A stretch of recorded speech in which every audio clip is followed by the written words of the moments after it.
Notice that we're at the end of Unit 1. This has been the unit that's kind of familiarized you with the camera itself, as well as some of the basic elements of composition and lighting. I hope you've enjoyed it. I've already had a couple of questions on the quiz that's at the end of this unit. The quiz is open book. It covers Chapters 1, the camera, Chapter 4, light, and Chapter 5, composition. It is multiple choice and/or true and false. And you get a chance of taking it twice, all right? And the highest grade will be the grade that is actually recorded.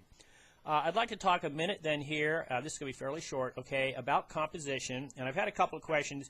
I've been using the phrase rule of threes and rule of thirds interchangeably, okay? And that's basically, so I want you to think about threes when you're taking your pictures.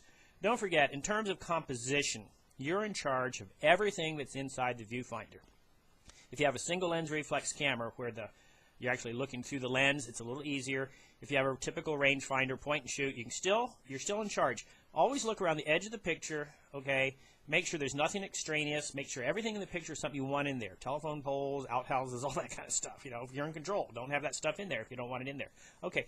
Then the other issue is not to have a lot of clutter. Okay. It's best if your picture has 3 major things in it only. Okay. Sure, you're going to have some background and there's going to be some clutter in the background, but make sure that's out of focus. Okay, and then that counts as just one thing. If the background's out of focus, like we talked about with the depth of field, then that's one item. Okay, then you can have 2 items in the foreground, and you've got a pretty good picture. Okay, so that's the rule of threes. Another way to look at it is in terms of thirds. Don't line up everything real neatly. Okay, don't have your horizon ever in the middle of a picture. Make sure your horizon's either high or low. Okay, sometimes you should get down and shoot up so that you have more sky and less horizon, less ground. Other times you want to look down on something so you have less sky and more ground. All right. So in the same way, don't just center a picture of somebody in the middle all the time. Give some creative tension, some creative tension to the picture by putting things off center. That's why you have thirds instead of fourths. All right. So those are just some issues to think about. Just think about threes all the time when you're taking your pictures, and you'll be in good shape. And always think about that you're in charge of everything that's in the viewfinder. Don't have too much stuff going on inside there.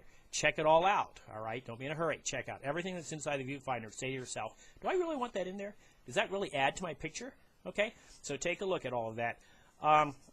Basically, we've covered lighting this last week, and you understood the difference between the times of day, how lighting really changes things. Of course, you have things like issues like fog, which of course makes for beautiful pictures. Rain can make very, very pretty pictures. So you have many different kinds of lighting throughout a day, throughout a week, that kind of thing. So it's just something very much to keep aware of.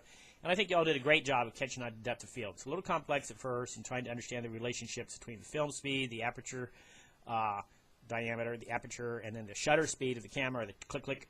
Okay, I know that's difficult to quite get it all figured out, but it's kind of fun. Okay, so I think you'll really enjoy the next unit. We're kind of moving to the web. We're going to be doing some Flickr work. We're going to be doing some blogs. Okay, and that's a lot of fun. I think you'll enjoy that. So hey, I want to keep this short as usual. If you have questions, be sure to email me. Don't forget to stay on top of your discussions. I'll be grading discussions today and tomorrow. And of course, my mind just went blank. Take the quiz. Don't forget the quiz. It's very, very important. You've got 2 opportunities. It shuts off at the end of the unit. You can't take it after the end of the unit. Okay, after Sunday night, you're out of luck. All right, so go ahead, take it. Take it twice if you're not satisfied with your grade. Bye now.